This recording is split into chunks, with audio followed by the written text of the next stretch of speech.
અમીરગઢની પ્રાથમિક શાળા ખાતે ગ્રામ પંચાયતની ઉમેદવારની મત ગણતરી હાથ ધરવામાં આવી હતી, જેમાં અવાડા ગ્રામ પંચાયતમાં સરપંચના ઉમેદવારોની સીધી ટક્કર હતી, જેમાં સરપંચ તરીકે ભીલ ભરતભાઈ રત્નાભાઈએ 407 વોટથી જંગી બહુમતીથી જીત મેળવી હતી, જેમાં વોર્ડ નંબર 1 માં રિંકુ અને સીનાભાઈની 68 વોટથી જીત મેળવી હતી અને તેમજ વોર્ડ નંબર 2 માં ગોવિંદભાઈ સરદારના 60 વોટથી જીત મેળવી, તેમજ વોર્ડ નંબર 5 માં ભીલ સંગીતાબેન ભારતભાઈને 64 વોટથી જીત મેળવી, તેમજ વોર્ડ નંબર 7 ના પટેલ પ્રવીણભાઈ ભાઈચંદભાઈ અને 55 વોટથી જીત મેળવી, તેમજ 8 નંબર વોર્ડમાં રબારી રાયમલભાઈ મલાજી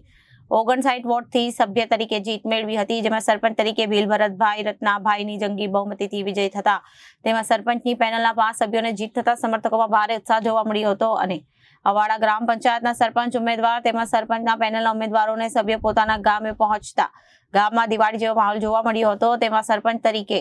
ચૂંટાઈ આવેલા સરપંચ અને સભ્યો અને સમર્થકો બે ગામોમાં જઈ મંદિરો તેમજ લોકોને મળી આશીર્વાદ મેળવ્યા હતા। બોલો તમને કેટલી ખુશી છે?